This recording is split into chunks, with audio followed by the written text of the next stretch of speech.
So when I was a kid, I was a teenager. My dad, who had been living in Florida for a couple of years, had to come back to New York to live with his parents, which is about 5 minutes from where I grew up in Jamaica. He lived with his parents in Jamaica Estates. And he came back because he was very ill and had to have open heart surgery and was not capable of living on his own or taking care of himself. But unfortunately, after that, after the surgery, which actually went quite well, and he was only 39, but he never quite recovered because he didn't stop smoking. And shortly after, he started drinking again. He had a quite serious problem with alcoholism. So he stayed in my grandparents' house for a couple of years. And that was around the time, this was in the late 70s, very early, 1980, very beginning of 1981. Donald, with the enormous help of my grandfather, was starting to make waves in New York City real estate, which is to say Manhattan real estate. My grandfather was a very well-known builder in Queens and Brooklyn, but Queens and Brooklyn are not Manhattan. Donald had the, I guess you could say, media savvy that my grandfather lacked, where my grandfather had the skills, the knowledge, the resources, the power, and the connections that Donald lacked. So with his very, very real help, Donald created this image of himself, which we've all come to know and regret, that he was some phenomenal deal maker. But it was around that time, Donald was in the papers a lot, and my grandfather, who harbored his own ambitions, was thrilled by all of it. Like, he didn't need to be the face of it, but he liked knowing that he was the man behind the man. So he started collecting newspaper clippings. Every single article that mentioned Donald in the major New York newspapers, my grandfather cut out. That was the New York Times, the Daily News, and the Long Island Herald, I think. That doesn't sound right. But anyway, those are the three papers. And then he started subscribing to the Post because the Post seemed to like Donald, or pay more attention to Donald than anybody else. And what he would do, he set up, there was a room in the house called the breakfast room. We had a formal dining room, which we ate in twice a year on Thanksgiving and Christmas. But the breakfast room was where the family actually ate all of its meals, except for Thanksgiving and Christmas dinners. He took half of the table in the breakfast room and made it into newspaper clipping central, basically. So, in order to get from the back door of the house, from the kitchen, to what we called the library, which is where we spent the most time, or to the stairs to go upstairs to the bedrooms, you had to pass newspaper clipping central. Again, my dad was living in the house at the time. My dad wasn't doing well. My dad was the oldest son who was supposed to be the heir to the empire, and he had been relegated to working on a maintenance crew at the empire he was once supposed to have led. So every day, my dad had to pass that room and look at those newspaper clippings, which, you know, again, the purpose of that, the clippings mostly was to bolster up my grandfather's already enormous sociopathic ego, but it was also to humiliate Freddie, my dad, because that was always fun for my grandfather. Donald learned back then that, according to my grandfather, there is no such thing as bad publicity. None. So he continued to be very prominent in New York City tabloids. Fast forward 12, 15 years. Donald hires me to write, I think it was his second book. And the reason he hired me is kind of amusing. He hired me because I had graduated from Tufts University as an undergrad, and I had written a letter in support of one of my professors' tenure. And the dean of students had sent that letter to Donald saying, hey, look how much Mary loved Tufts, give us money. So Donald told me about it, and I was sort of mortified. I'm like, that's rude. They shouldn't have sent that to you. But he said, because of that letter, I want you to write my next book. It's like, what does one thing have to do with the other? And then I realized it's because in that letter, I was very, very good at being complimentary. So that's how I got hired, even though I'd never written a book. I mean, I'd written a lot, but I'd never written a book before. So I had a desk in the back office, which was pretty grim. It's where everybody was. Donald had the front office and very nice setup. The rest of us were in this place with like drop ceilings and fluorescent lighting.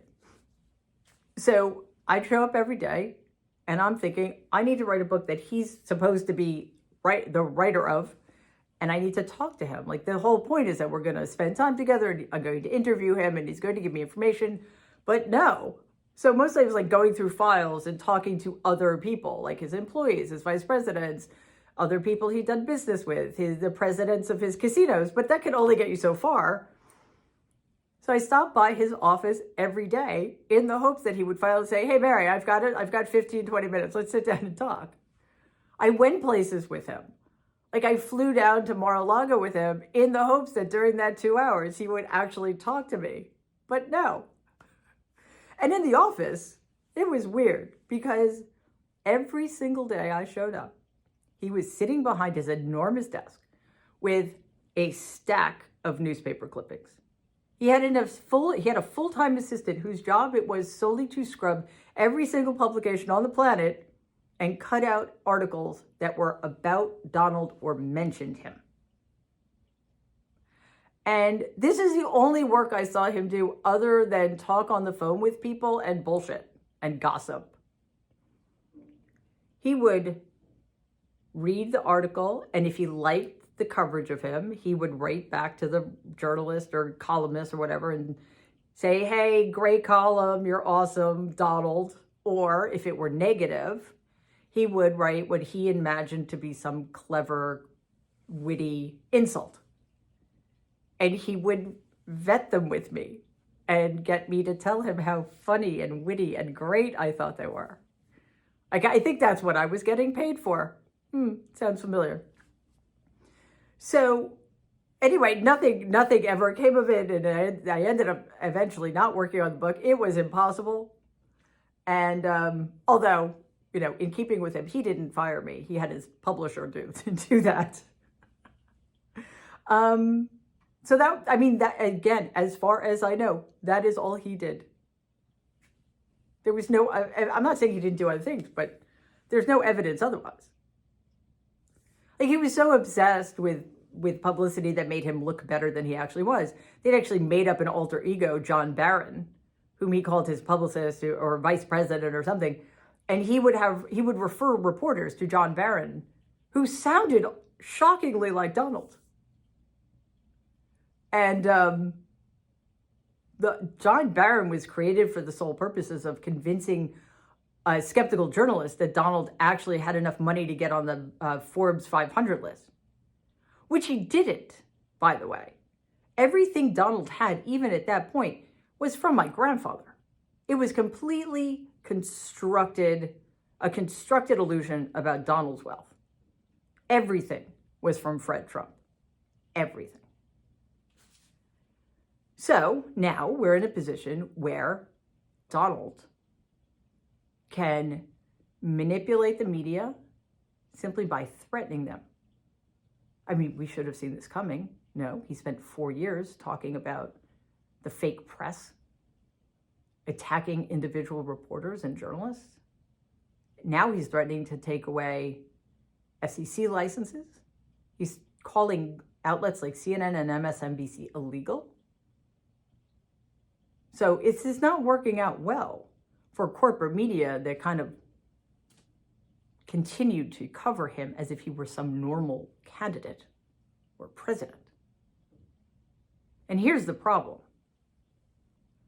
The entire executive branch, half of Congress, and the corrupt, illegitimate supermajority of the Supreme Court are complicit not only in advancing Donald's authoritarian agenda. They are organized entirely around servicing his extraordinarily weak and fragile ego. And that's where we get into trouble. Because as long as he's propped up, he can continue to wreak his havoc right? I have long contended that the only way to weaken him and potentially remove him from power was to mock him, like mercilessly and relentlessly, I should say, to such a degree and so completely that he became destabilized and removed himself from the board because he would have had no choice, because he would not have been able to recover.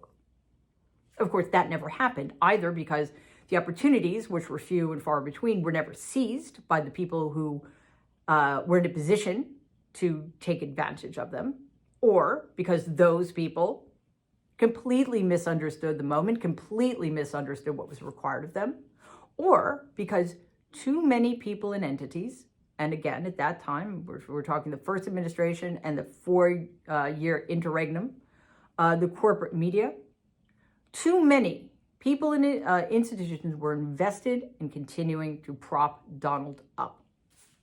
And now, with the opposition largely silenced, Donald and his very fragile ego, his monstrous narcissism, and his unfathomable cruelty are all protected by those who are simply there for the purpose of protecting his ego.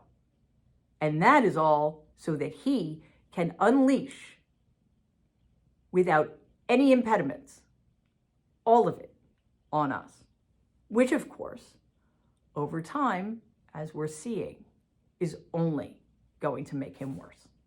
Please take a second and like and share this video. Be awesome if you could subscribe to the channel. If you're listening to us in podcast form, please follow us and give the show a 5-star rating because it really does help other people find our content. Thanks.